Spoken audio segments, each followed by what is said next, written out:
King of Iron Fist Tournament 7. Lydia Sobieski.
Round 1. Fight.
Round 4.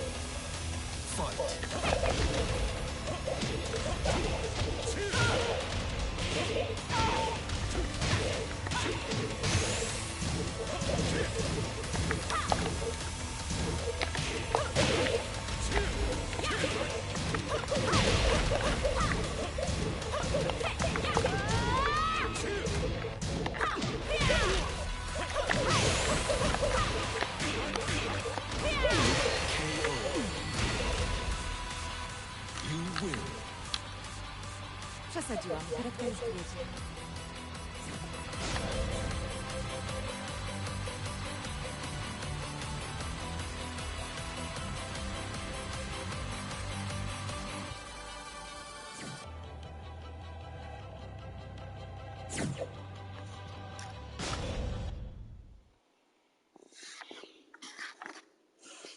You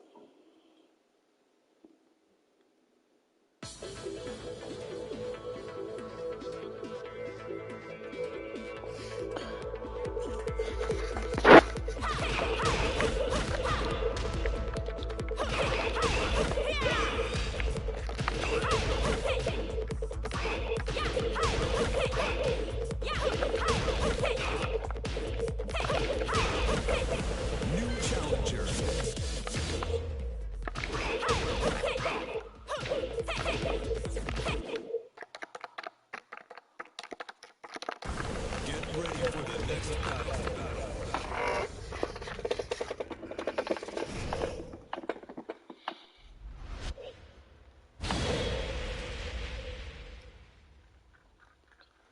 인가에게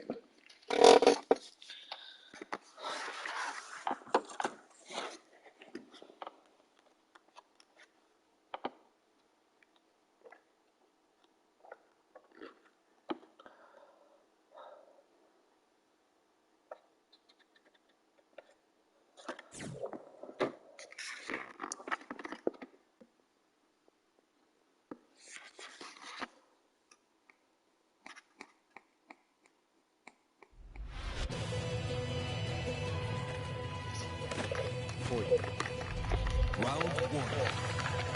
Fight.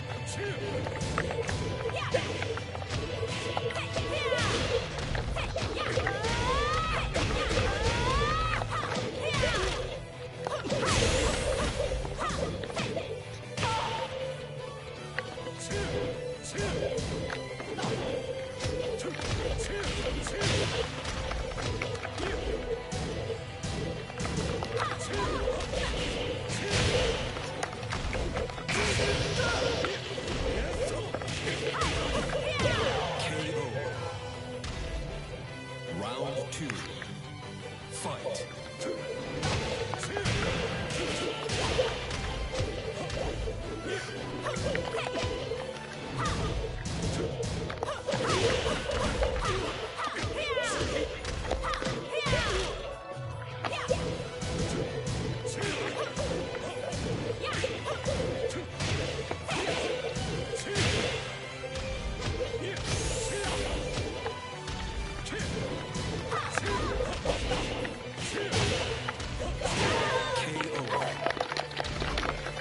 Round three.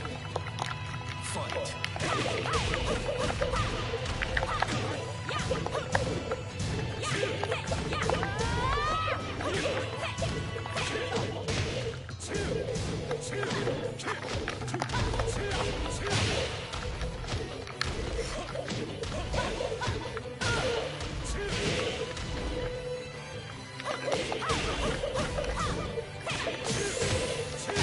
KO. Round four. Fight.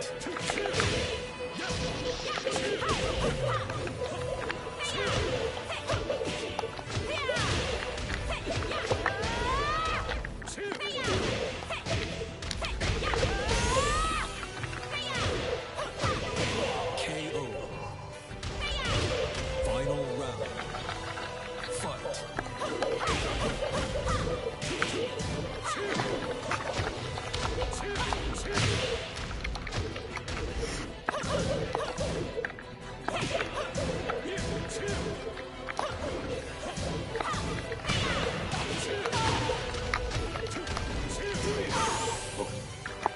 Gotowy dla swojego kraju.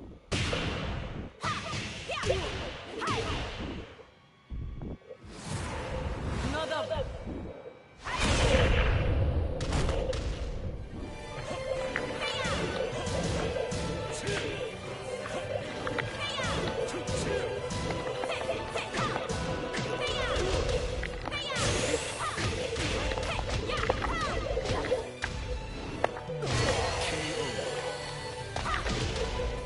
You win. Przesadziłam. Charakterystujecie.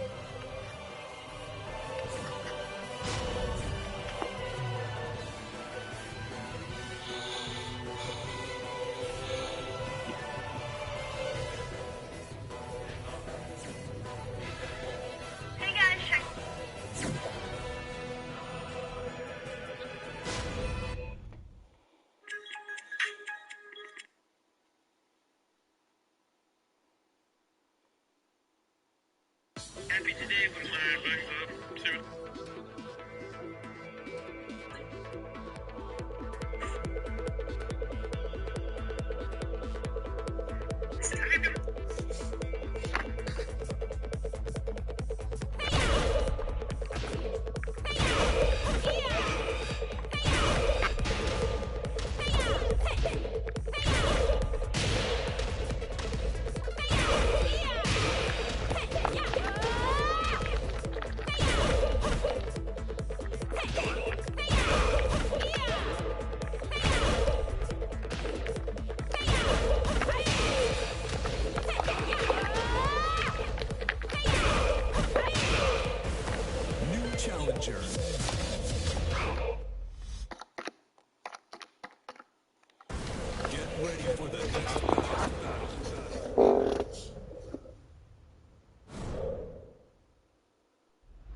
Walk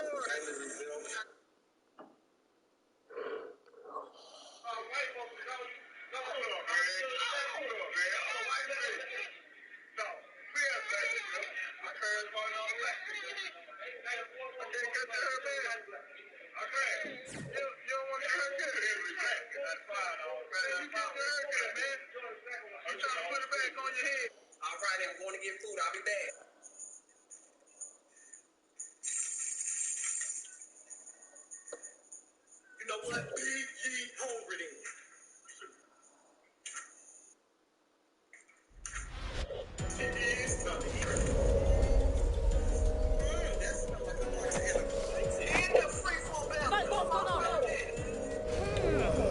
Round one. Fight.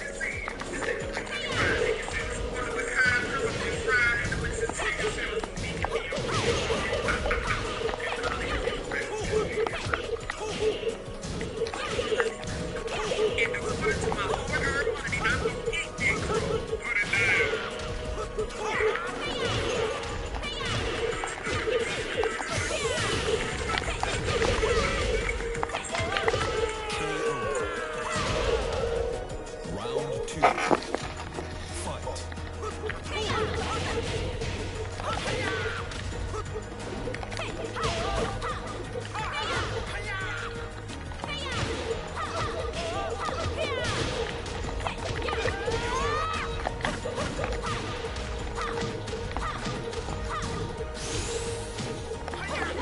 KO.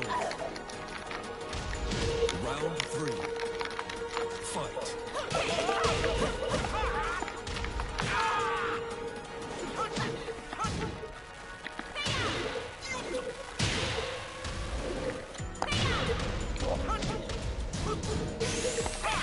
KO. Round four. Fight.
Round one. Fight.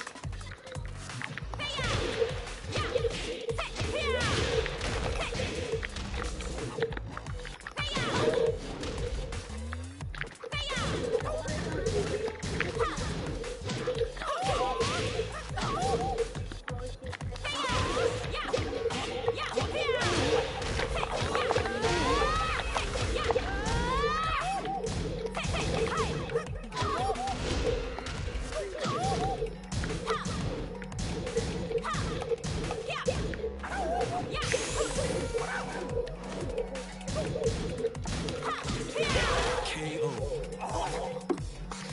Round two. Fight.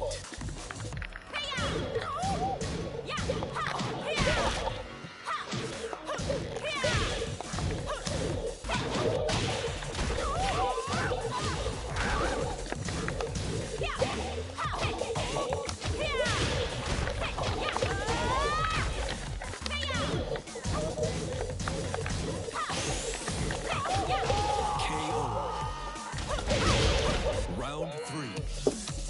Fight.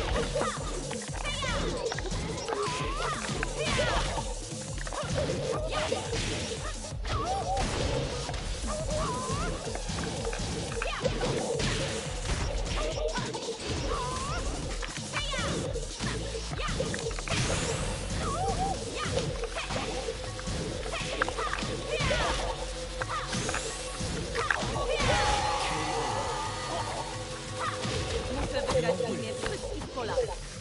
O!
Round one. Fight.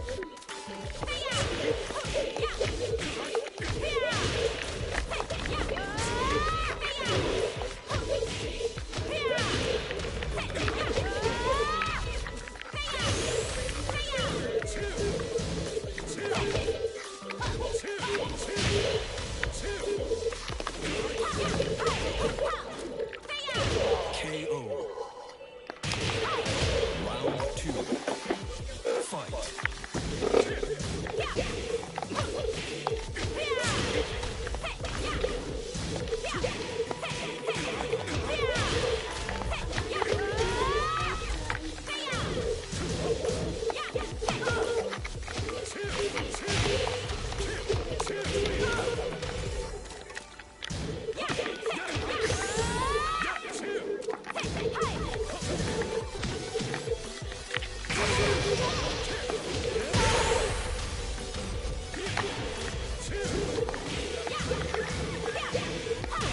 Great.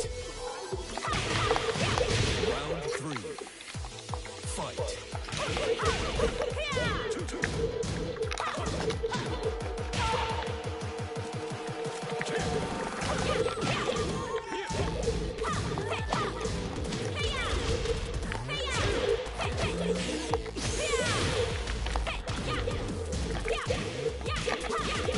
KO. You win. Przesadziłam. Karetka już tu jedzie.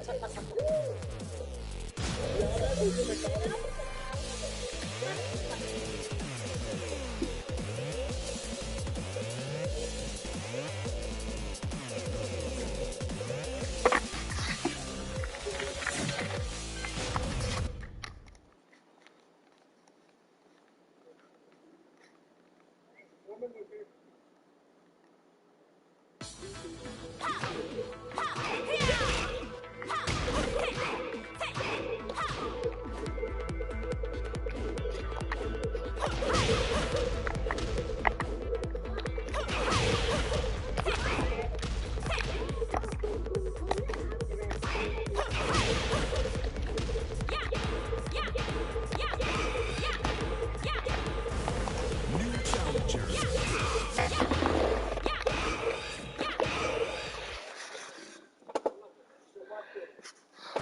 Get ready for the next battle.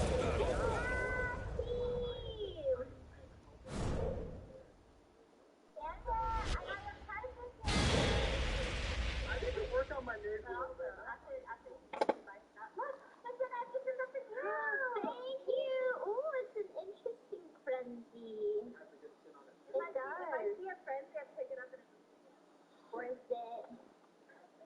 Frenzy's good luck. It's a good luck. It means I won't die this round. I told the person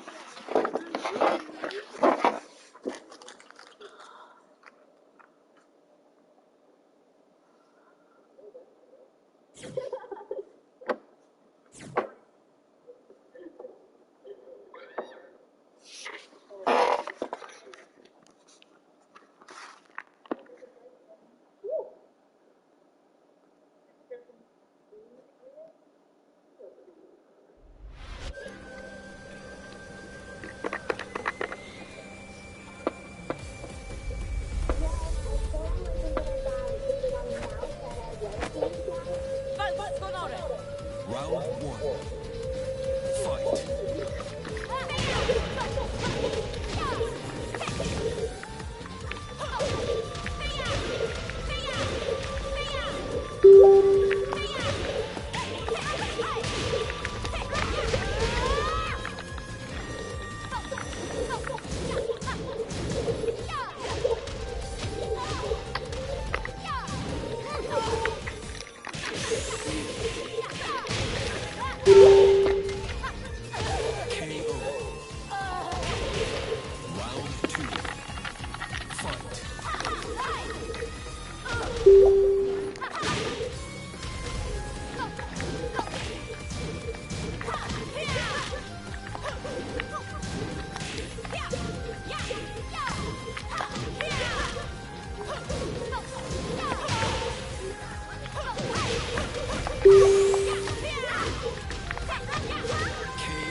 storia dla swojego kraju.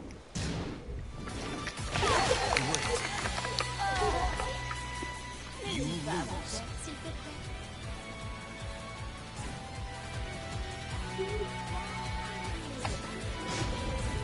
Blind. He's blind. Get ready for the next battle. And I'm not angry.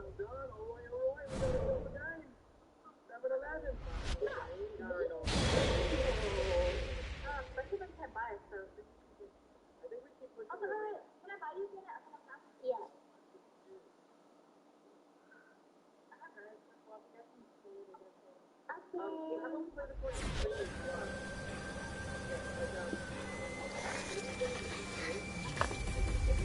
Round one.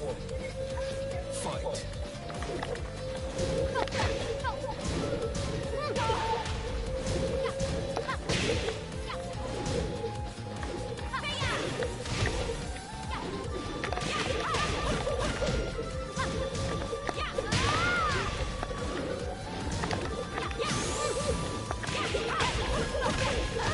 KO.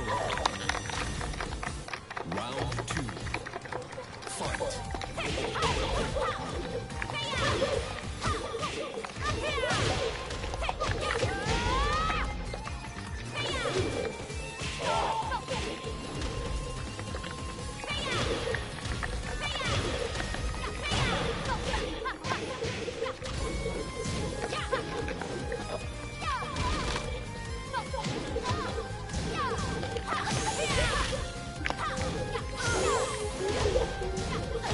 KO.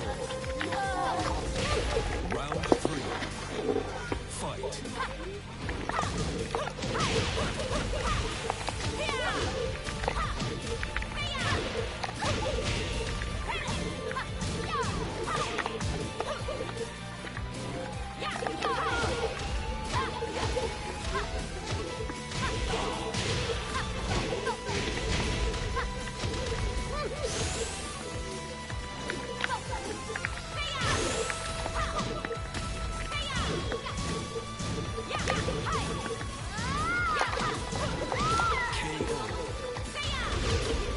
Round four.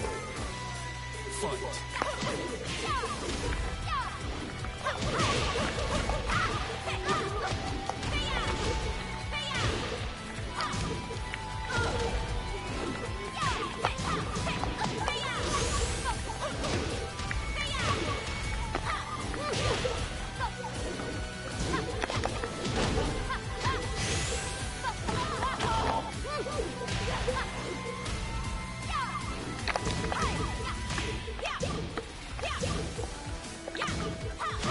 Great.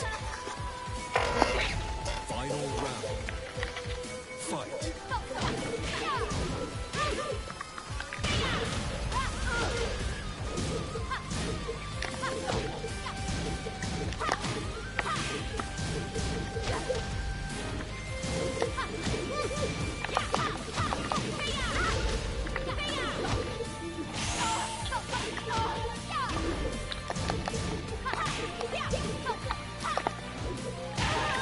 KO. You lose.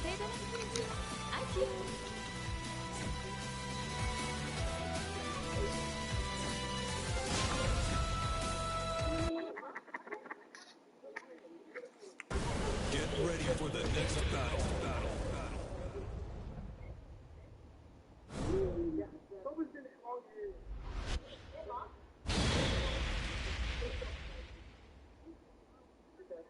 What the fuck is that?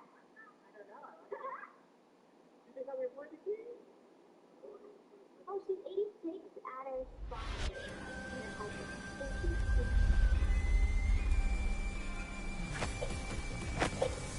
Walcz z honorem! Round one. Fight.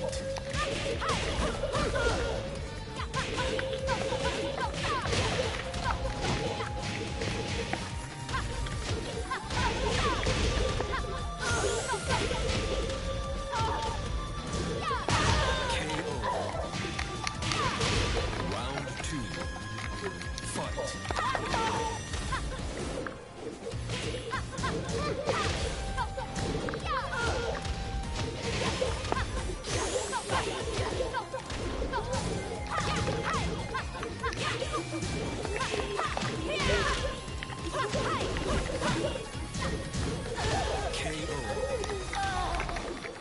Round 3. Fight.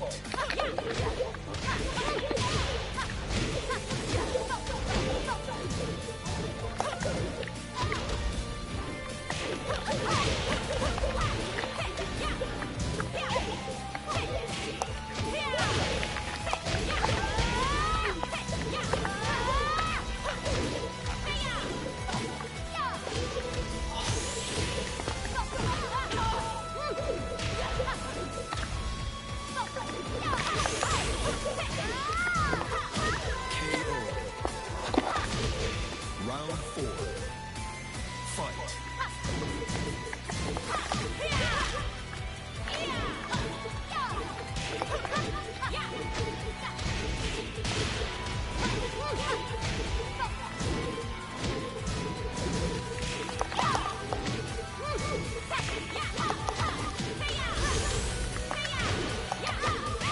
KO.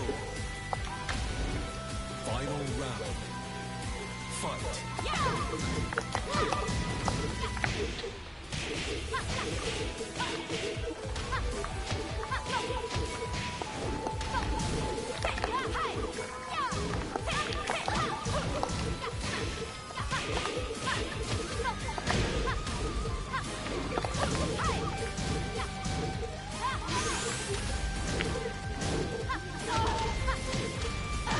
KO. C'est l'heure de monter de l'après-midi. Adieu.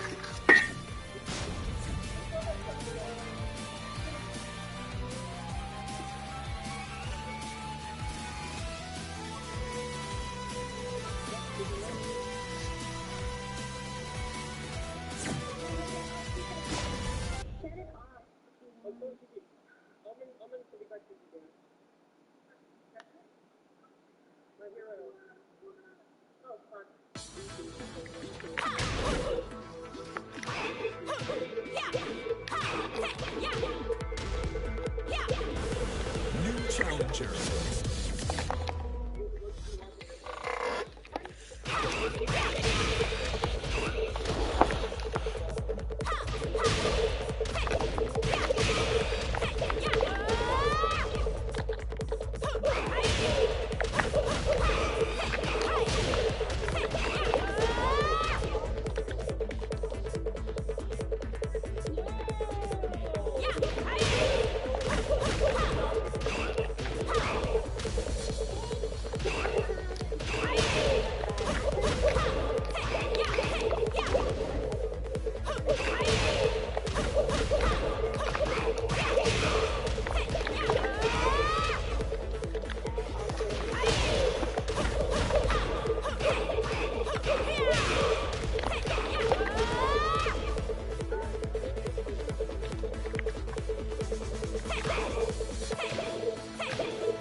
New challenger.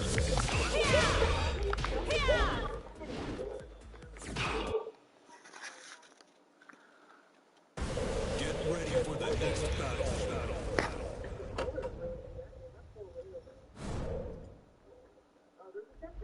Oh, Tangerine! Dropping the 3 months. Welcome back. Hyperion or Rhythm of Time. Thank you, viewership to the stuff. Thank you, guys. I wanted to know.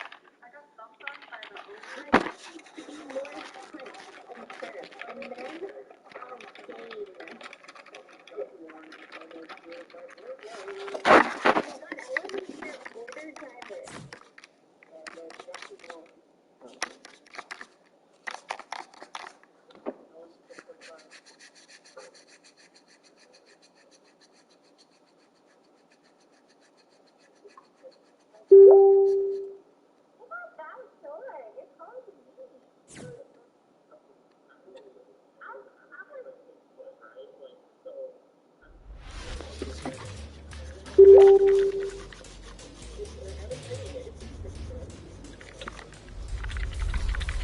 Round one. Fight.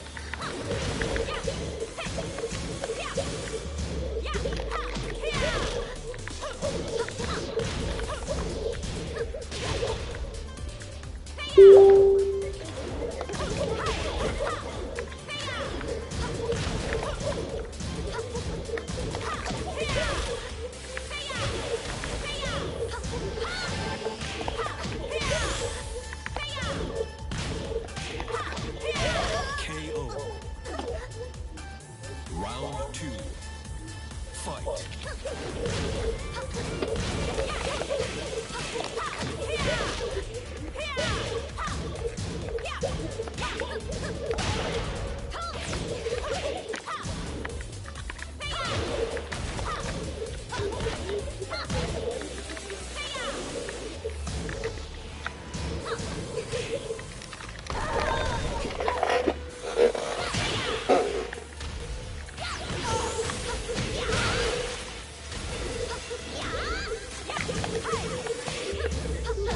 KO. Round three. Fight.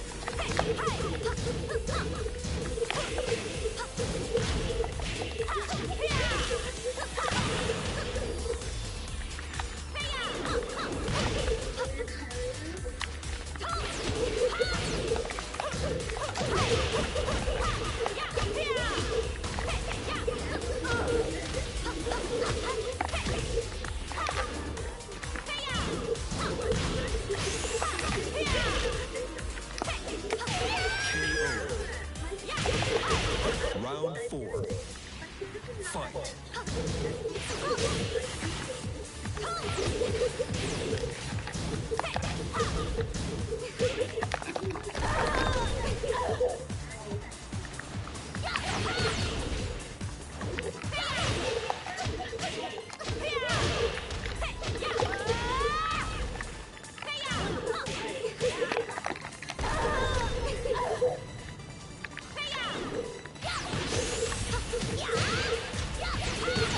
KO. Final round. Fight.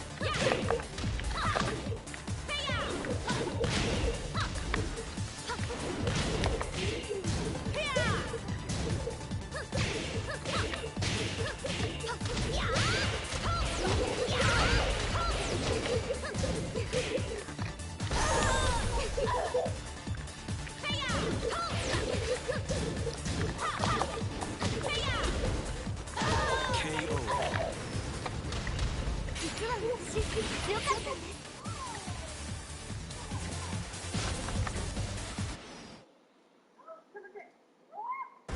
Get ready for the next battle.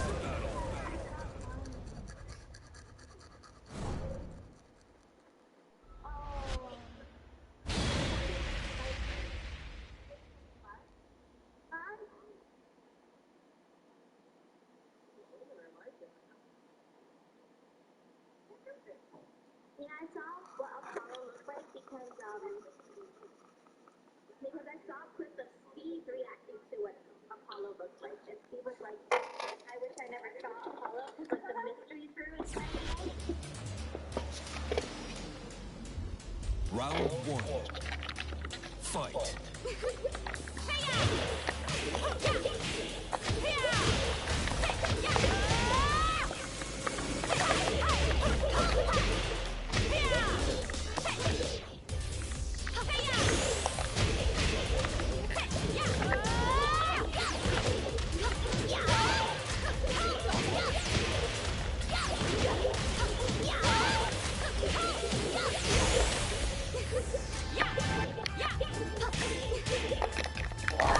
KO. Round two. Fight.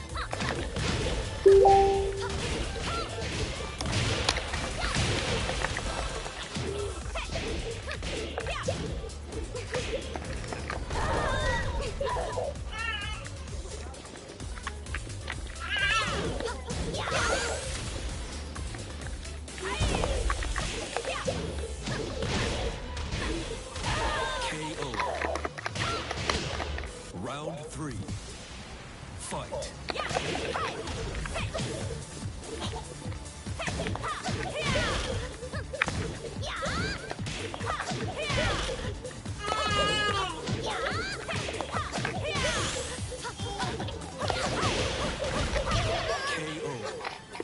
야. Round 4.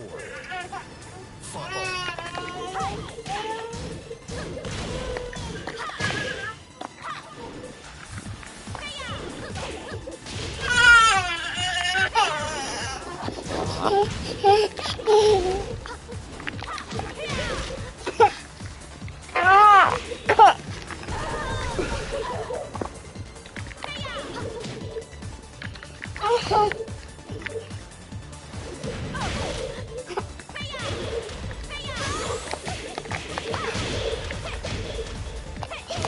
KO.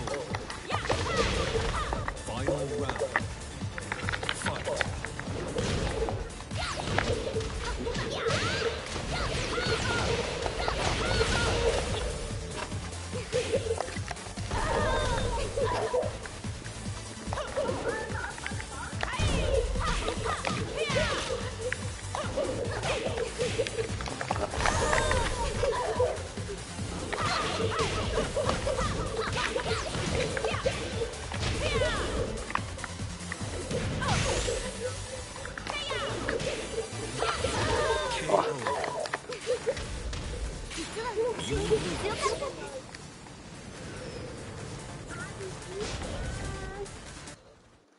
I have chicken wings, but I can't.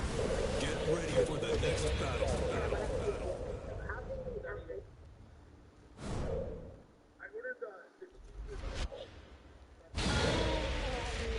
Cheesy salami. Actually, you reminded me I need to put in a grocery order. In my groceries, I mean snacks. Wait, Dan, before you do groceries, hear me out. This is the best piece of advice of all time. Let me mansplain this to you real quick. And this is for everybody. Yeah. Well, that was so easy. Why did it take you so long to say that? Round 1. Fight.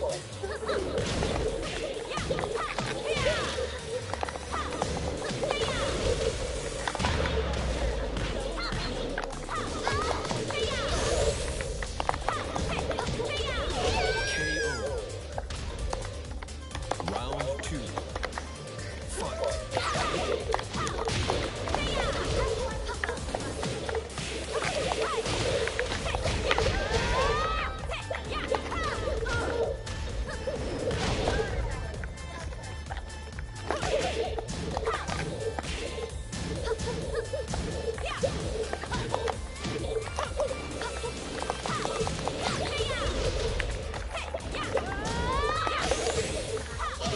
KO. Round 3. Fight.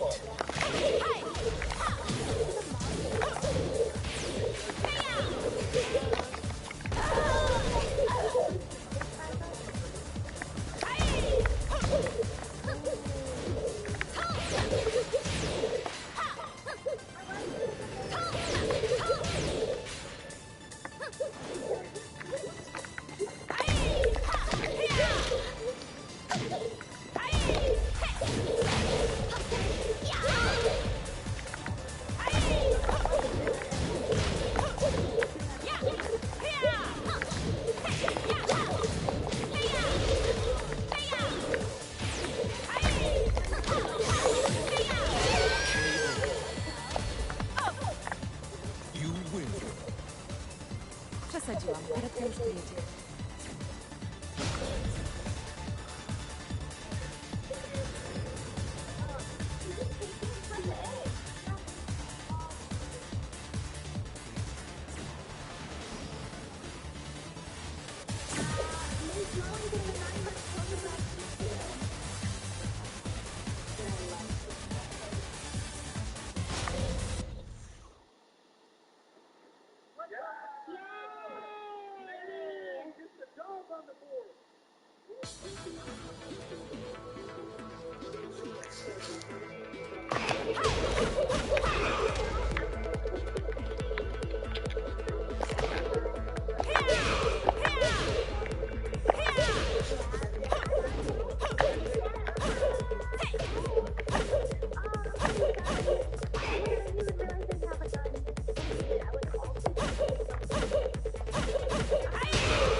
Round one.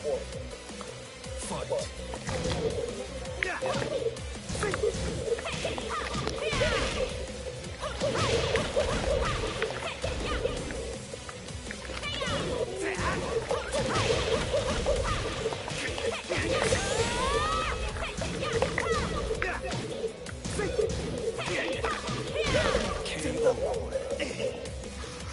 Round two. Fight.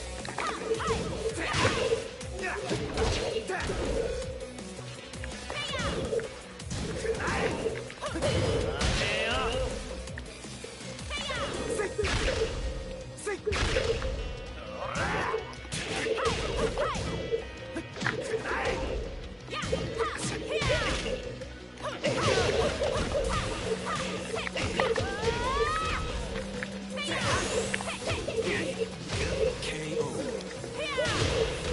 Round three. Fight.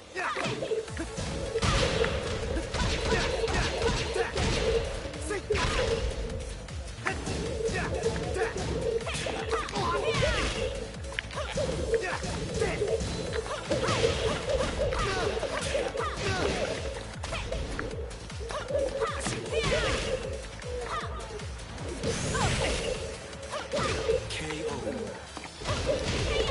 Muszę wygrać w imię wszystkich Polaków.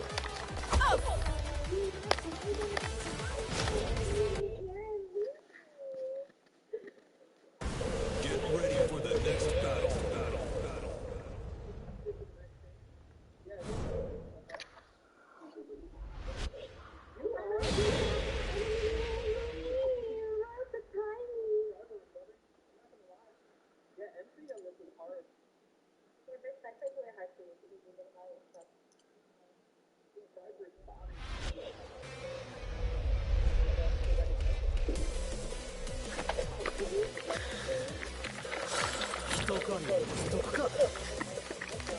Round one.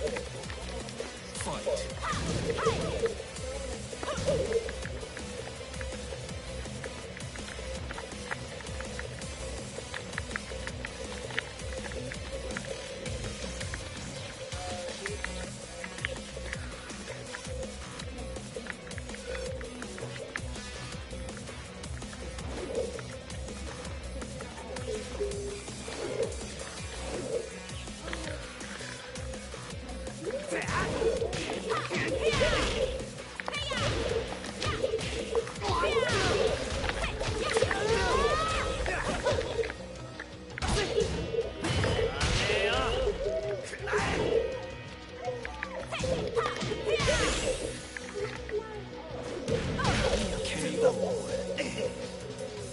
Round two. Fight.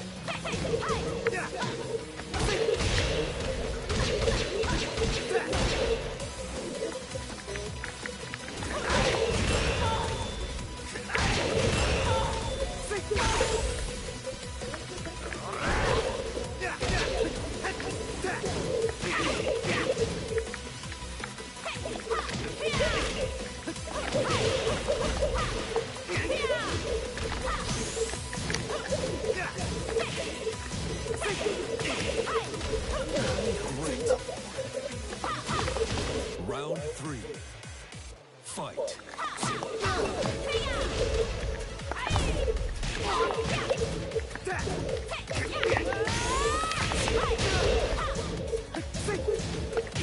Perfect.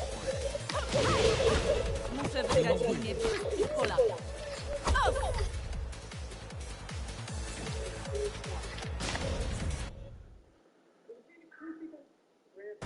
Get ready for the next battle.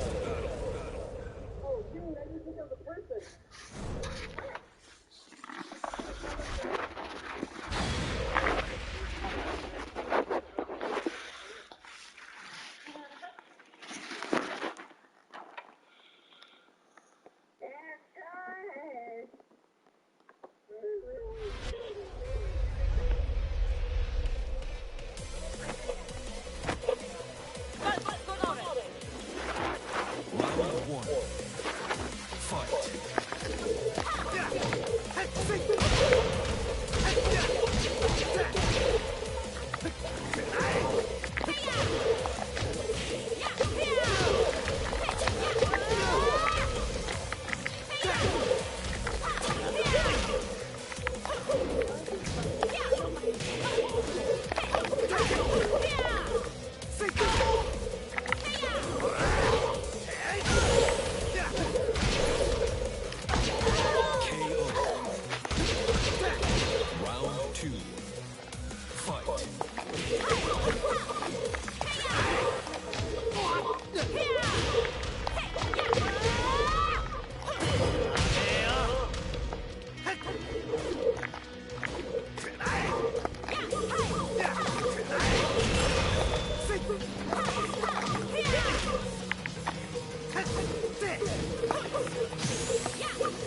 Round 4.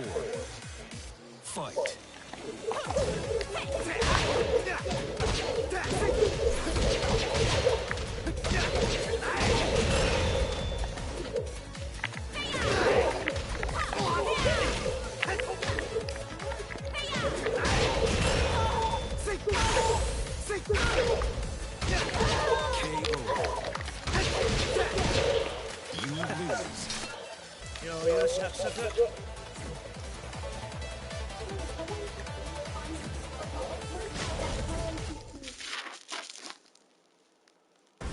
Get ready for the next battle.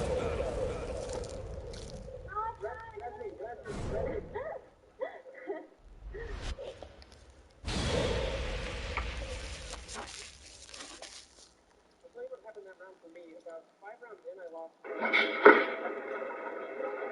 So I kind of... No, this is our side. This is our side.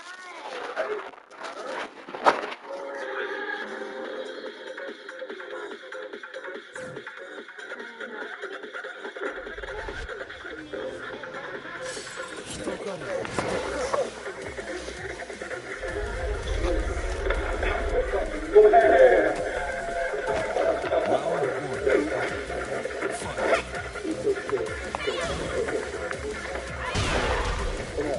Muchas gracias.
Hola.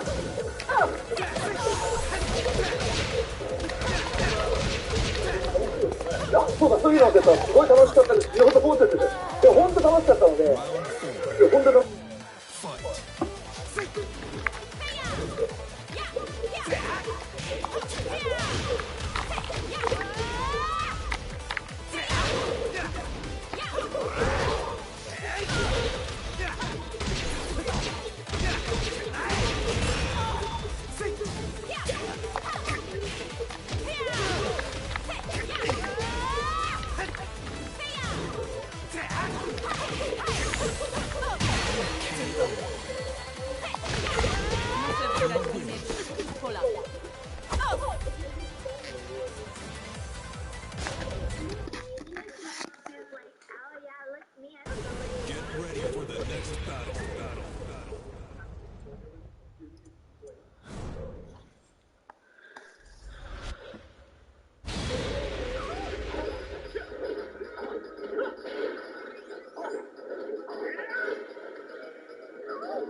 theatres for the first time, and when it originally released, it was met with mixed reviews across the board.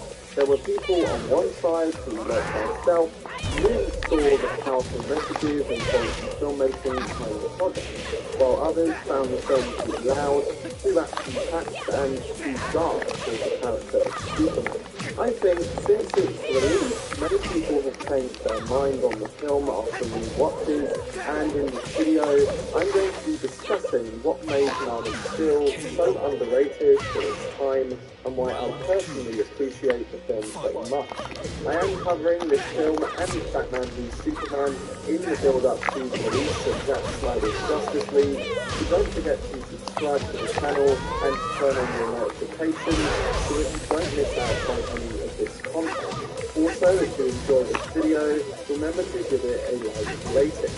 But without further ado, let's dive into why I believe Man of Steel was ahead of its time. So, Man of Steel was the DCEU's first film, and one which laid the groundwork for the larger shared universe. After the disappointment of 2006's Superman Returns, many fans had high hopes for the movie. The Dark Knight, Christopher Nolan was a consultant and story advisor on the project, and Zack Snyder, who had previously made the phenomenal comic book adaptations Watchmen and 300, was brought in to direct. The cast was littered with off-the-bay actors, including Amy Adams, Diane Lane, Kevin Costner, Michael Shannon, and Lawrence Fishburne. But despite these high expectations, the film received extremely mixed reviews. While some loved it, many found it dark, depressing, and thoroughly disappointing. Henry Cavill was labelled wooden, the script bland, and the direction pretentious. But was it really that bad? In my opinion, and I know there will still be a few people watching this video who disagree, it's a film that exploits Superman and breaks him down as a character. It does so in thoughtful ways that you can either really appreciate or focus on the obvious, like how much destruction there is. To start off with, my biggest point towards the criticism of Man of Steel being dark is that Superman's backstory is pathetic. It's just this: the destruction of his entire planet and species, being treated differently from other children, growing up to watch humanity destroy itself, and being constantly misjudged for his attempts to help them. So why does everyone expect his story to be an upbeat portrayal and one that is bright in approach? Well, even though I absolutely love Richard Donner's Superman, his films were generally light-hearted and fun, with happy endings for the heroes. The great Christopher Reeve perfectly brought to life the character in the American way, as he was portrayed in the original comics. Clark Kent was kind, intelligent, and Kal-El was strong, courageous, selfless, and heroic. The same traits are present. Grammarly helps make you ready for your interview, no matter when you are.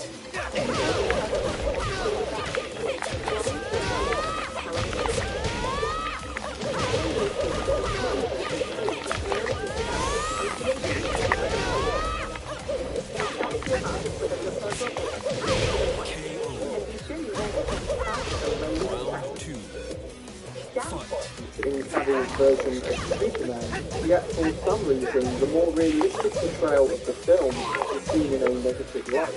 Personally, I like when comic book characters are brought to life as real and relatable people. They don't have to be the same cheesy cliches that they are on page, and with Man of Steel, I believe every character on the screen, even though we are watching essentially a god with unbelievable powers. More to the point, there's Henry Cavill himself. We all love Christopher Reeve, but nothing about him was physically imposing. Cavill, on the other hand, trained like hell to become the embodiment of strength and power, and I had no trouble believing him when he threw trucks and bent steel. He truly looked like Superman, and on top of this, the story and the approach helped to elevate that further. This is where we start to go deeper into the story of Man of Steel and the directorial skills of Zack Snyder. Despite his aforementioned masterpieces, it has somehow become fashionable to hate him within the last few years. Sure, nobody's perfect, and I'm not the biggest fan of a lot of aspects in Batman v Superman, but he certainly has more hits than misses. And his ability to be creative, yet also faithful to comic sources, is up there with some of the greatest directors working in the genre. He paints almost religious-like imagery and contrasts it with science fiction, and it makes full force, not only in the story, but also in the film. Coming to the story and sequences in the film, I must mention Krypton's opening, which is an excellent dive into this world. It simultaneously introduces the main characters, establishes the core conflict, and interjects some immediate stakes into the story. While comic book fans were already well versed in Krypton's existence, casual viewers likely were, making the sequence an exciting introduction to Superman's clone wars. Additionally, opening the film on Krypton allows the viewer to be introduced to Superman's parents. While both had minor roles in previous iterations, they received more screen time here, with Jor-El having an especially key role in the story later on. Following this sequence, we start to build on Cavill's growth as a character after being sent to Earth and his growing relationship with Lois Lane, played by Amy Adams. Like Cavill, the actress was also considered for previous iterations of the role, and brings instant credibility to Lois's performance. Portrayed as a hard-nosed reporter who is unafraid to confront issues in her line of work, Adams allows the audience to feel as though Lois is a hero in her own right. Though the pair do not share nearly enough screen time, their burgeoning relationship carries weight thanks to the actors' performances. But it's also the way Snyder approaches the story and these characters realistically that makes you care about what's going on. Though understandably not for every movie, Man of Steel handles realism well on a couple of different levels. First, it keeps Superman's core elements intact while giving them plausibility. How El must learn to hone his abilities through practice. His powers are weakened by exposure to Kryptonian atmosphere, like generals of ships, rather than kryptonite, and his suit is given a familial origin. Secondly, the story asks the question, what would actually happen if an alien entered our world? Believably, the answer is this. Jonathan Kent realizes this and reiterates to a young Clark the importance of keeping a low profile. This isn't to say that Kent is correct to imply Clark shouldn't rescue people in danger, but it's accurate to say that his fears are warranted based on the love for his son. I think with Snyder and Nolan working on the story, these are the types of questions we also saw in Batman Begins, in that you really sympathise but also consider what the main character is being put up against. He has real human choices to make, even though he's an alien who has these ultra-powerful abilities. And then you start to see the reverse to these questions with how Snyder builds the threat. Similar to other high-profile villains such as, say, Thanos, whose villainy is a matter of perspective, General Zod isn't strictly an evil character.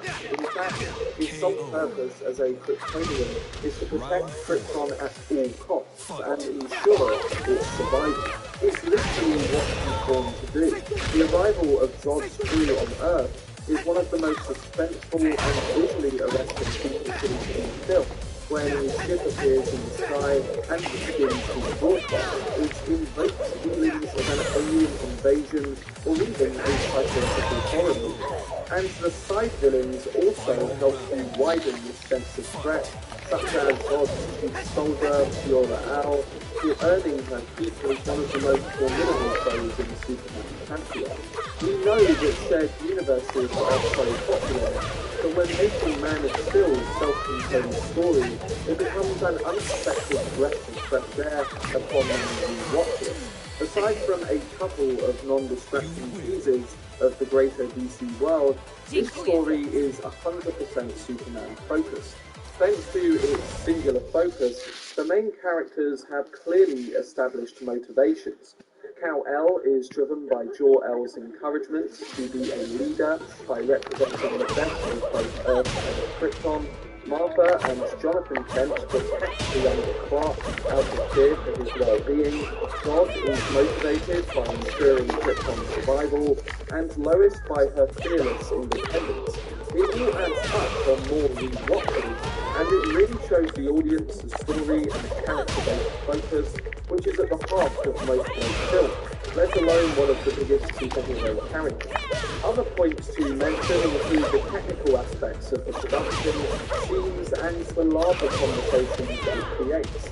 Unlike previous Superman adventures, which included John Williams' iconic Superman theme, Snyder opted to differentiate things and go with a original score.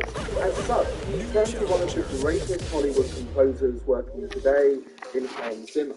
Zimmer elects to avoid the sweepingly operatic and joyful themes of the 70s Superman, and instead plays to the feelings of hope and triumph in this iteration. Tracks such as This Is Clark Kent embrace the quiet emergence of Clark's humanity, while Flight and What Are You Going to Do When You Are Not Saving the World exhibit Superman's iconography. It's powerful, and I think over the years it has become a fan favourite score in cinema that really captures the character, the scale, and the message.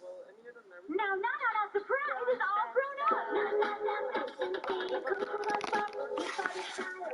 It's all surprise teams, and otherwise you so separately. Messages of play. And talking about powerful messages and scenes that really help to capture that effect, one of the most praised aspects of the film is Superman's clutch, and no scene is more iconic than his first attempt to fly. Snyder applies just the right amount of restraint in the scene to allow for the moment's importance to resonate both for Kal-El and the audience. Set to Zimmer's rousing score, Kal-El tries again to fly further and faster. After a couple of missteps, he gets back up and prepares for his final liftoff. This culminates in his propulsion shattering the ground beneath him, illustrating a power that audiences had previously never felt in a Superman movie. The failing over and over again aspect before rising is something that is echoed in the film's events, and this scene works in a very important way to establish Clark's shift into the character. But importantly, the film sets up Superman's arc via the relationships he has with his parents and Lois, which establishes the core conflict he must face within himself, his humanity. Given he's an alien who has been isolated and bullied for being different, it's believable that he doesn't quite understand his place as Earth's protector until after Zod's arrival. The third act has many understandable concerns, but those seemingly don't take into account the character elements at play. Superman's inability to control the fight in Smallville is based on his emotional reaction to Martha being threatened, the military's arrival, and his lack of experience against Zod's trained warriors.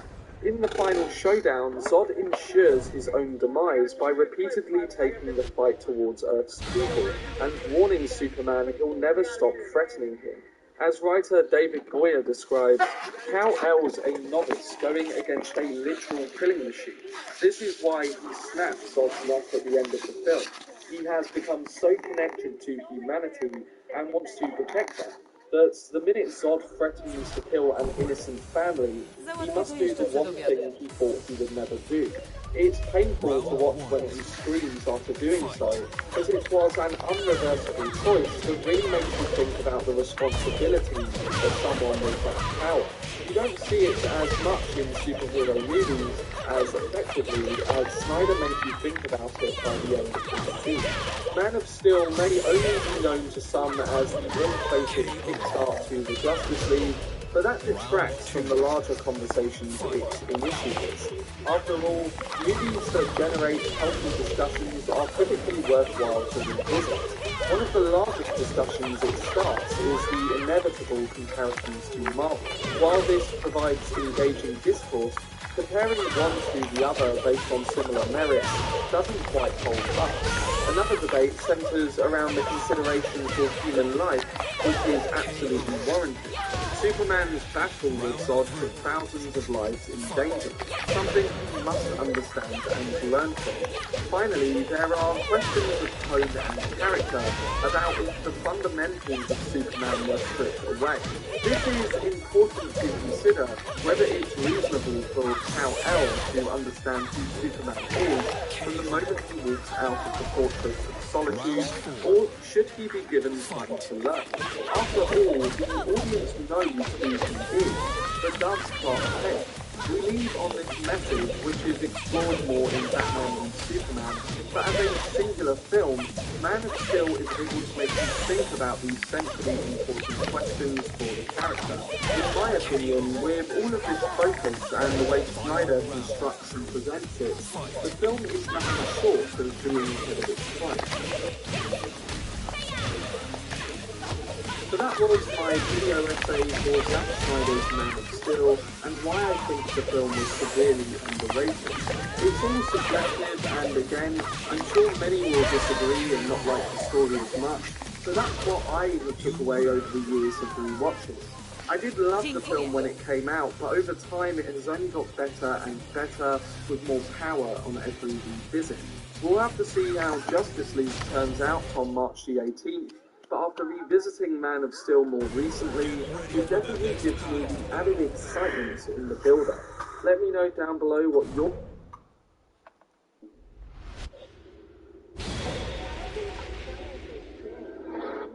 There wasn't a corner to there. There wasn't a corner. So it's been almost 8 years. The Hyundai Kona with driver attention warning. Not available on Chevy tracks. Honda HR-V.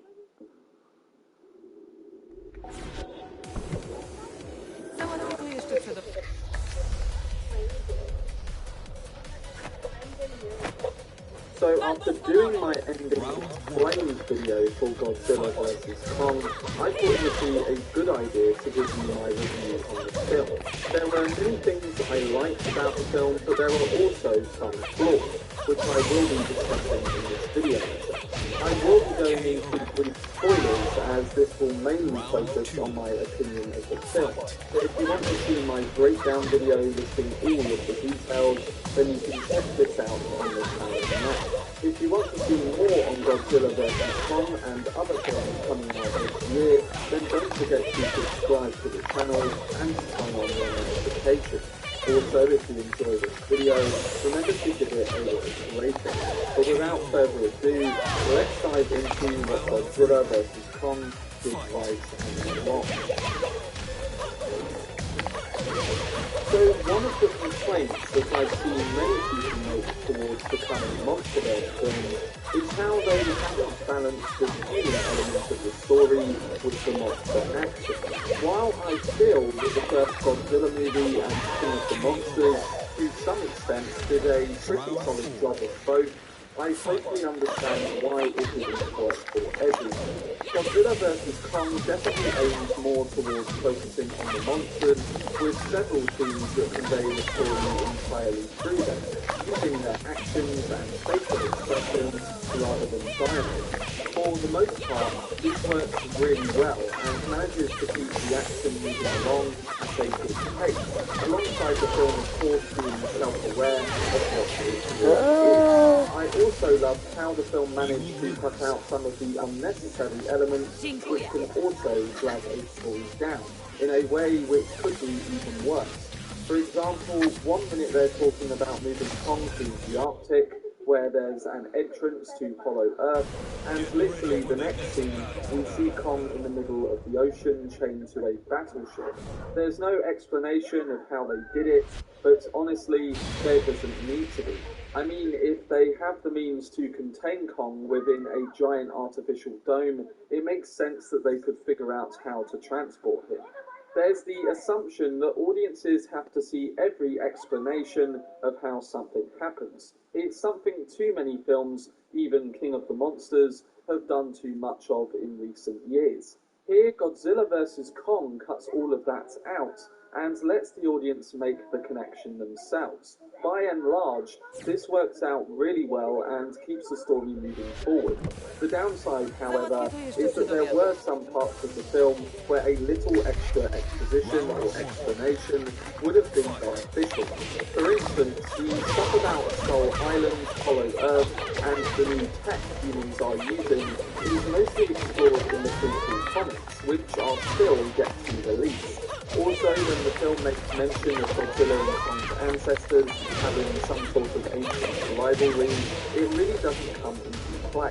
It's an element of the story that could have really brought something to the film, something beyond them simply being outers and not being able to stand one another because of it. Based on what we see within the Hollow Earth, there's clearly a larger story to be told about the ancient civilizations and how they once ruled the planet. Yet the film uses it as little more than a background. Also, for me, the humans are pushed almost too far into the background. A lot of the returning actors, like Millie Bobby Brown and Kyle Chandler, feel pretty useless. It came across that the events of the film would have played out exactly the same way, even if they'd been out of the film completely. This feels the case for a number of characters who only serve to give the audience information rather than impact the overall plot. Of course, we are watching this movie for the action, so it's tough to complain that the action is what takes centre stage. Even so, it feels like we're still not getting the right balance, and I wanted a little more story throughout the runtime, as again, there was some really interesting concepts and history there that could have been fleshed out a bit more. This is especially true of the film's ending, that seems a bit too easy up. The one human character I did think they connected well to the story was the little girl named Ria. The reveal of her communication to Kong and how he can essentially communicate back was delivered in an emotional but also a greatly impactful way. I did want a slightly bit more of this, but overall it did work well in the story and connected these two characters together, making the girl feel interesting towards what was going on. Easily, the thing that I enjoy the most about the story, however, in Godzilla vs. Kong, is the fact that the filmmakers have all decided to just have fun.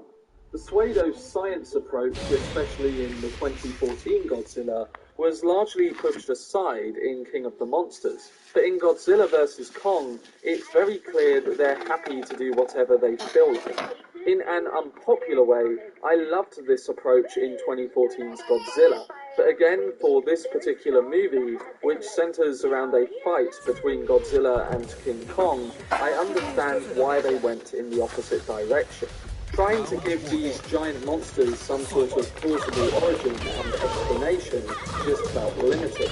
It's super sci-fi goofiness and it's working. For instance, the film has technology that seems way out of line with what the characters were capable of in the previous film.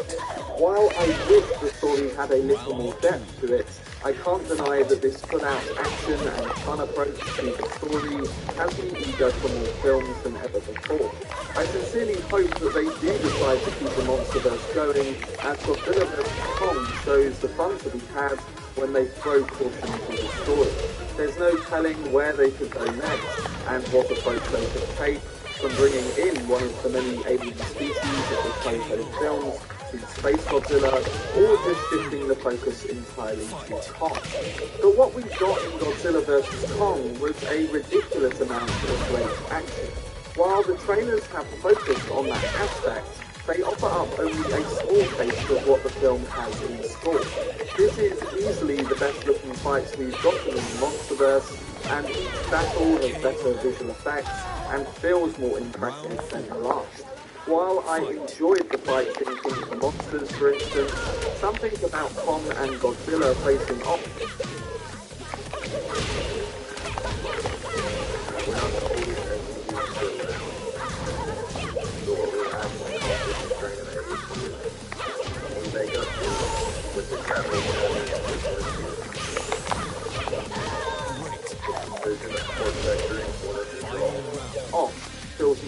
natural and dynamic.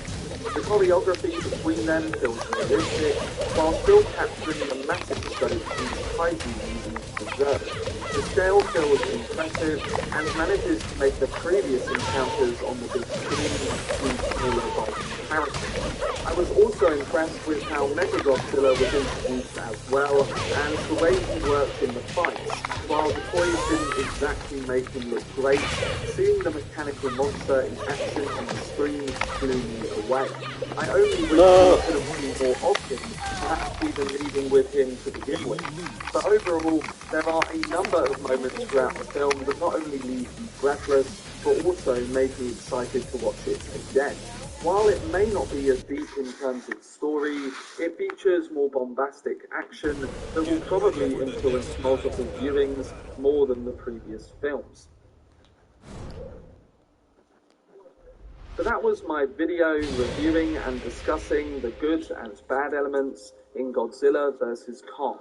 The film isn't going to win any awards for its story, and its sidelining of the human characters feels almost too effective to the point of not needing some of them. What it lacks in story, it absolutely makes up for in terms of action and expanding the MonsterVerse lore in interesting ways. While I was hoping it would be more than just a fun popcorn action flick, it's the kind of blockbuster movie you can't pull away from, and quite obviously, it knows what kind of movie it is. Coming in at just under 2 hours, the film feels quick and features moments you'll be eager to go back and watch over and over again. If you are able to see it on the big screen in theatres, then I would definitely suggest doing so. I'm giving Godzilla vs. Kong a 7.5 out of 10. I hope you guys enjoyed this review, and overall, I'm very interested to hear all of your thoughts on the film, so don't forget to let me know down below in the comments section. Again, if you want to check out my full explained and breakdown video on Godzilla vs. Kong, then it is also available to watch on my channel right now. For more videos on films like Godzilla vs. Kong, then don't forget to subscribe to the channel and to turn on the notifications. Also, if you enjoyed this video, remember to leave a rating. But anyway, I hope you guys enjoyed it. I've been Tekken, and as always, English. Round 3. Fight.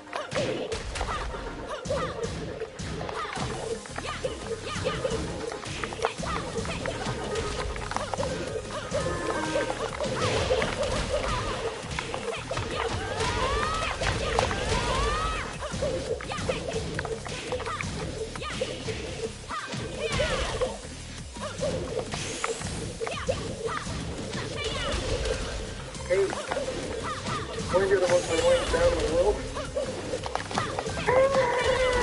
Oh man, these intros keep getting worse. Well, I just finished the new Godzilla vs. Kong before it's filmed. Przesadziłam, ale to jest krótkie.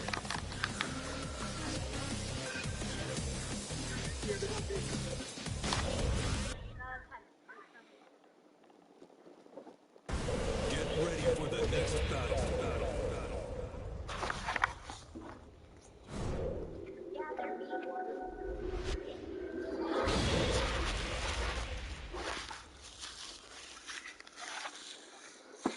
So with the release of Zack Snyder's Justice League just around the corner, and having done a video essay on Man of Steel, I thought it was the perfect time to do an extended video on Batman v Superman, and in particular, an analysis for the Ultimate Edition of the film.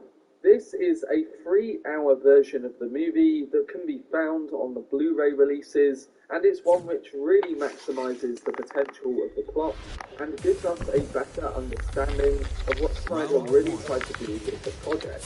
I'm going to be discussing why this edition of Batman v Superman was so much better, and why I personally think the film deserves more love than it gets.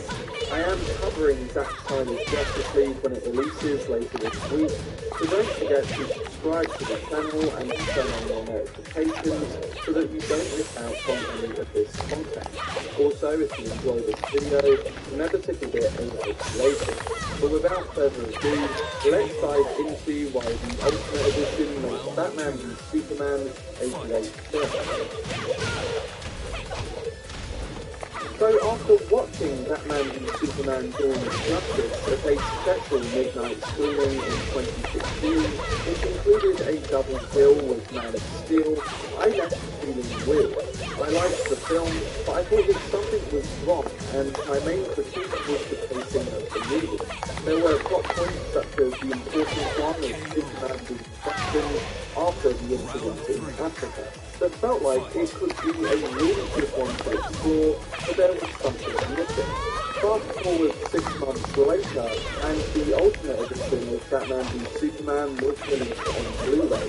This version of the film included 30 minutes more of footage, and really allowed the film to have more time to set up all of the elements it was juggling. More importantly, it included a few early scenes which focused on this Superman conflict and brought more tension to the film, come the second and the third acts. Now, the film still presents a weird feeling, but one that involves seeing these iconic characters being placed in a deep situation and questioned over their very purposes. I think it's unusual for the audience to see Superman played down and Batman played in peace.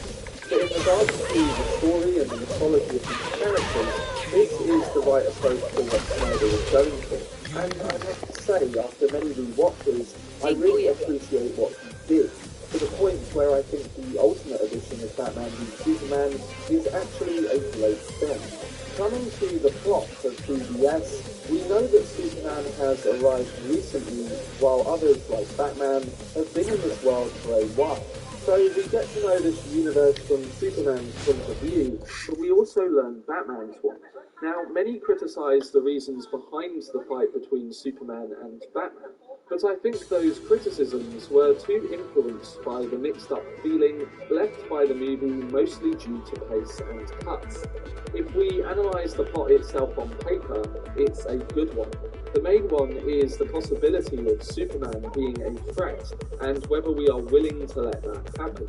We get this feeling through Bruce's perspective, and we understand it right from the beginning when he sees his whole building and the city of Metropolis being destroyed right in front of his eyes. We can actually feel his rage when he looks up to the sky, watching Superman fight Zod. The consequences of the existence of a being like Superman are disproportional and unlike anything we could ever imagine. And since we can blame him for bringing those threats, just like Bruce said to Alfred that he brought the war to us, there's every reason to take down Superman. Along with the main plots, we have all the political, religious, and society aspects mixed in, and that makes Batman v Superman an interesting film to begin with. With the theatrical cuts, my and many others' main critique was the pacing, and this was understandable. When you watch the Ultimate Edition, everything feels so much smoother, has time to breathe, and manifests better in the mind of the audience. You notice easily every cut which has been removed from the theatrical version, and watching the movie in its whole, as it was supposed to be and as Zack Snyder had in his mind from the beginning, it can really make you change your mind about how everything works.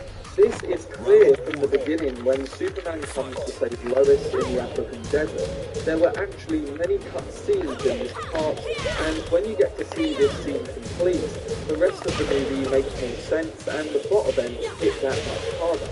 For example, we see a more detailed version of how Superman is the victim of a conspiracy, making him seem like a bigger threat to the opposite side. With the whole movie and pace being smoother than the original, we now feel more of the tension that Zack Snyder has tried to set up.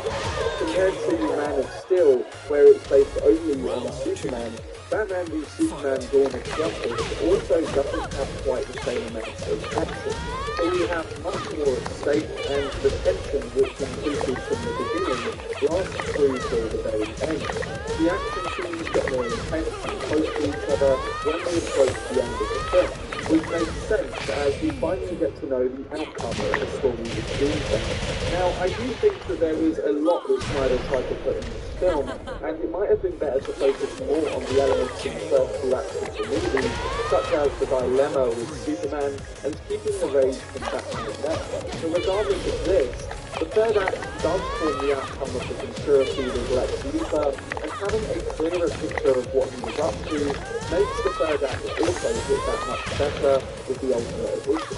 This is where we come to the action of the film and the faithfulness that Snyder does also keep to. As mentioned above, there are not many action scenes compared to Man of Steel. They are calculated and escalate progressively in Batman v Superman. But from the car chase with the Batmobile, the Battle of Doomsday, Batman's warehouse fights, and against Superman, it's just the right amount with the right timing during the movie. We already know how Superman fights, but to see this new Batman is delightful. He fights the way we would have expected from the comics, and in a way that we never had the chance to see them. And we have all the Batman toys so smoothly incorporated into the movie too. He's been around for a long time, and he uses his weaponry as we would have expected from the Caped Crusader. Just like Wonder Woman uses her bracelets, but also suddenly uses her shiny lasso without the need of telling us anything. They all are iconic characters with iconic abilities, and we don't need to waste more time on certain details that we already know about them. But what the plot and action focuses on is the tension that is built up throughout the film, and this is the intended element that keeps everything streamlined and interesting. And the actual confrontation between Batman and Superman is perfect. It doesn't change a lot with the Ultimate Edition, except for a few cuts. But if we pay attention, Superman does try to talk to Batman, but doesn't have time to negotiate and has more important things to do, like saving his mother. Batman is stubborn and Superman is only left with the option to take him down quickly. Despite this, we do see the pure goodness that we expect from Superman. The fact that he doesn't want to kill Batman, otherwise he would have done it already. Now, for the one saying the fight was too short, it's important to note that in this grounded world, we have essentially a human fighting Superman. One laser through the skull, one sharp move, one snap of the neck or pound to the ground, and it's done. Batman is not God, and can't take Superman's hits for too long, even though he doesn't want to kill him. And if Superman wanted to, the fight would have been shorter. To make a fight between them last longer would only be illogical. But we do see the technical advantage that Batman can bring, and with it, all the rage he has been put through. This is where we come to the marker dialogue. This is the most discussed scene in the whole movie, which has resulted in many parodies being created from it. But this resolution didn't shock me. Batman is a tortured soul due to his parents' death, and his nightmares stem from it. The last word coming out of his father's mouth before he died was Martha. As a rich and spoiled child, Bruce was close to his mother, and she was everything to him.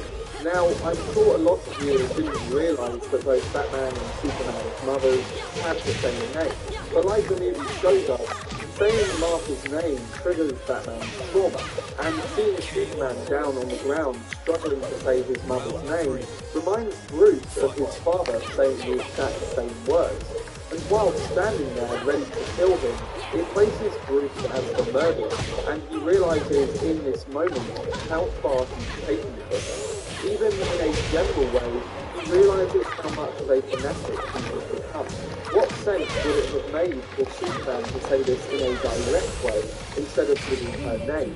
He's Superman and he doesn't have a family anymore to the eyes of anyone, so he has to be more specific. On top of that, we would also be wondering whether they both know each other's alter egos already. Batman is the greatest detective, and Superman is, well, Superman. As Clark Kent and Bruce Wayne, there was already a tension between those two characters earlier in the movie, and Lex Luthor increased it, as he obviously already knew who they were. But in this moment, the alter egos are removed in the moments of potential death. It becomes personal, and we get into the soul of what drives these two men. If Man of Steel was about fathers, Batman v Superman is about mothers, and the very first scene of the movie ingrains this into the audience's mind. In conclusion, Batman v Superman critiques two of the greatest icons in pop culture, and with this, it brought a heavy response. Unfortunately, today's society is all about criticising and proving who's best, and if anything, the film was self-aware in highlighting this with the turn of Ben Affleck's Batman in the story. With many comic book movies on the big screen applying the same methods and appealing to the masses, a film like BVS was always going to get the response it did in this landscape. At the end of the day, film is subjective, and regardless of what I think or what you think, there's always going to be a range of reactions to a given piece of art. The thing I love about BVS is that there are so many different reactions to the film, which shows it's done its job in making us think about these items a little deeper, and it makes us want to revisit them in the sophistication as time passes. That's what great art does. And the Ultimate Edition is one which fully allows all of these discussed elements in the film to breathe and makes plot beats such as the Fort explosion scene appear even more powerful once we've seen more context. A lot of films work better in not showing you certain things and keeping the mystery, but the Ultimate Edition of BVS is different. Seeing the body being burned and how it's framed on Superman constructs an exaggerated form of manipulation in the mind of the viewer, and this is much more powerful to see once we're introduced to the character of Lex Luthor and how the world currently looks at Superman. We see manipulation in the real world on a daily basis, whether it's through the media, politics, or certain conflicts. And Zack Snyder tried to craft a film that we could all react to, whether it be positively or negatively. He's certainly got that reaction. But if you haven't watched the Ultimate Edition of Batman v Superman Dawn of Justice, I would definitely recommend watching it, and in my opinion, it is much better than the theatrical cut that released in theatres. I don't think the movie is perfect, but it's one that I really like because it forces us to see these characters in a different light and context, while striving to make us ask questions of them. The more I see the Ultimate Edition, the better it gets, and hopefully as time passes, many more audiences will form their discussions on the film too. So that was my video essay for the Ultimate Edition of Zack Snyder's Batman v Superman. Again, it's all subjective, and I'm sure many will disagree with my points, but it's great that a film like this can create so much discourse and rewatchability over the years that we are still talking about it today.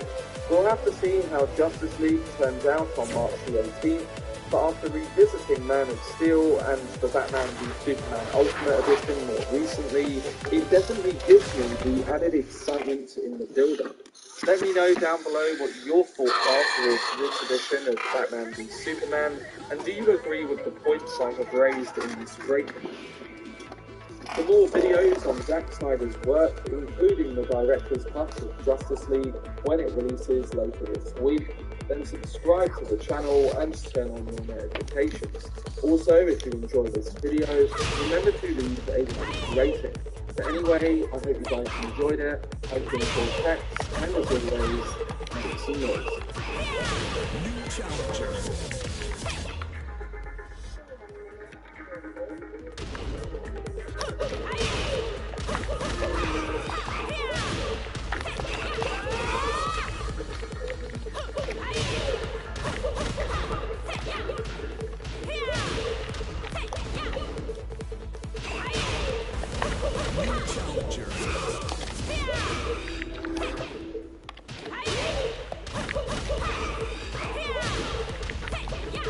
So after the extreme disappointment of Joss Whedon's Justice League in 2017, the Snyder Cut has just been released on HBO Max, and I have had a chance to watch the authentic version of the film. I was extremely impressed by what Zack Snyder has done, and in this video, I'm going to be giving you my non-spoiler review of the film. I'm also going to be releasing my explained video tomorrow for Zack Snyder's Justice League, so if you want to stay up to date on all of the videos I do on the project, then don't forget to subscribe to the channel and turn on the notifications. Also, if you enjoyed this video, remember to give it a like rating. But without further ado, let's dive into my review for the Justice League Snyder Cut.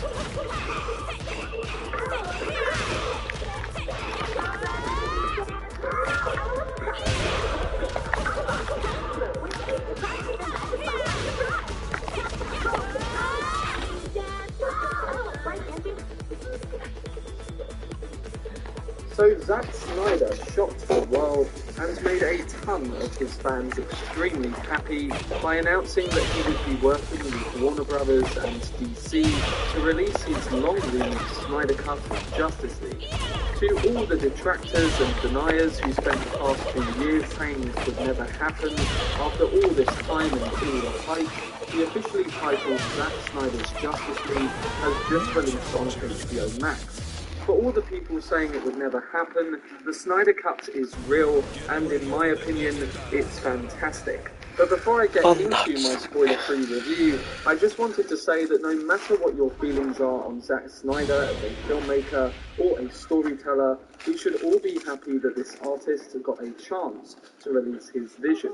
We should all be pleased for the fans that were respectful and wanted it, along with them finally getting to experience it. There's no need to be jaded or pessimistic about anything pertaining to the release of this film. Just let the fans be fans and let the filmmaker do his thing. With that said, Zack Snyder's Justice League is a vast improvement in virtually every aspect compared to the 2017 theatrical version. This cut, or at the very least a slightly shorter version of it, is what should have been released in the first place. As the years went on, more and more information about Zack Snyder's originally intended vision was shared publicly, and with it, my interest grew and grew. The original was a massively rushed, hatchet job of another filmmaker's ideas, and although it was passable on some levels, it was absolutely forgettable. But there's no forgetting Zack Snyder's Justice League, at least not anytime soon.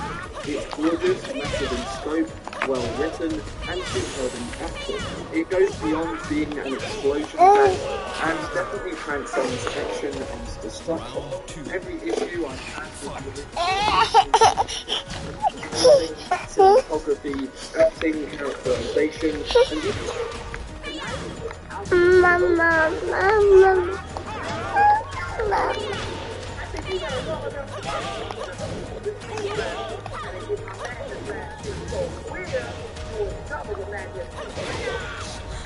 even the score, all the apocalypse and the god stuff looks great after those black curtains fade, and if you take it as the actual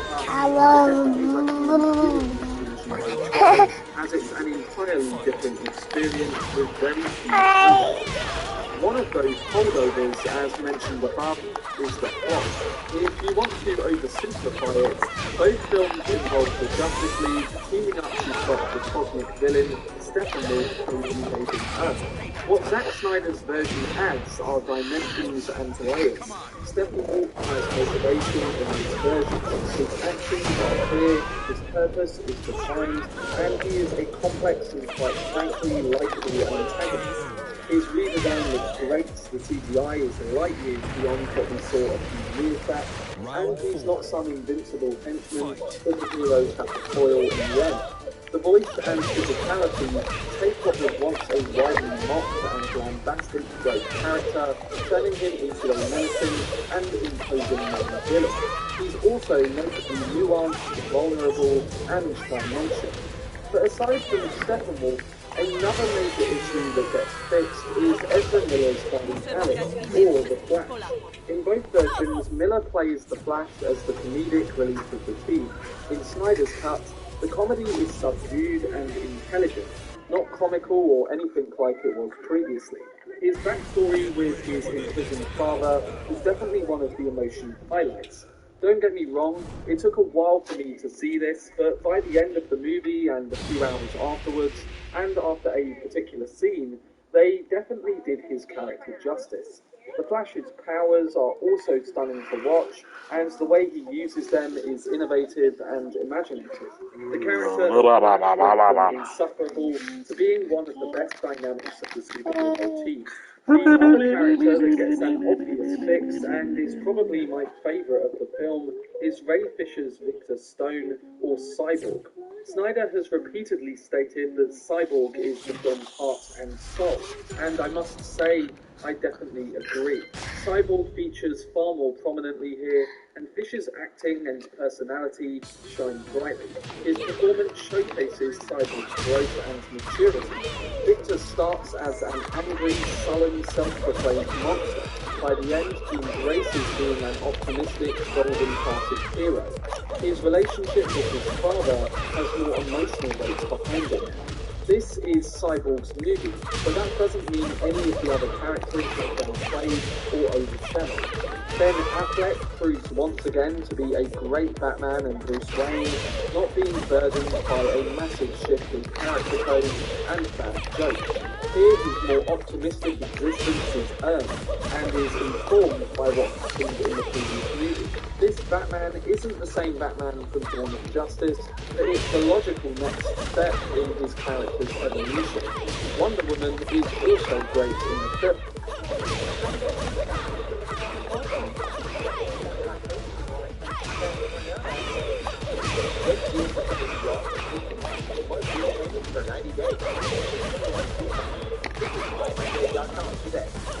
New challenger.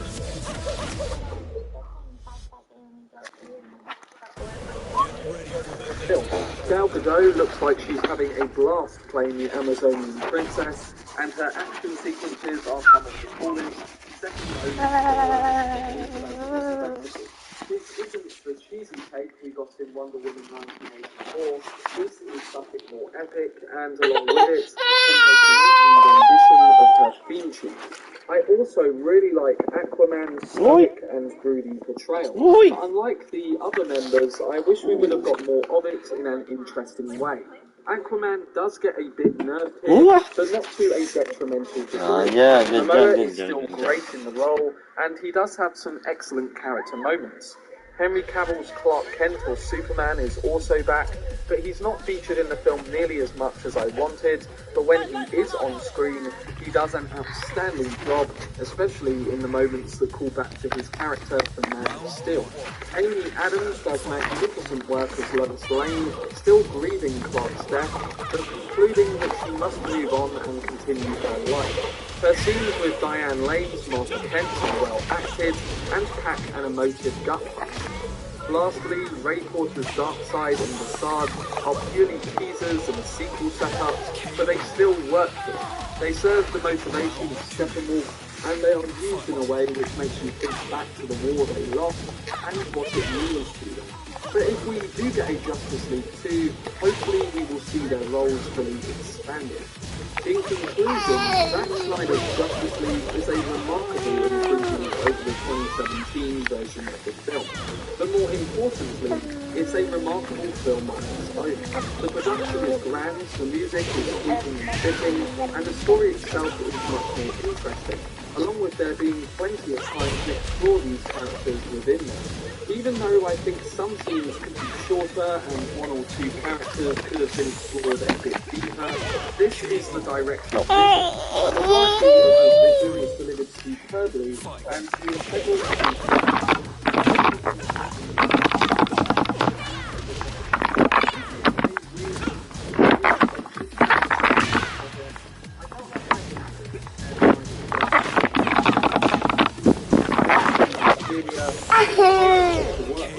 There are scenes here that are theatrical cuts, but they are paced more appropriately and really build on the story that is being told.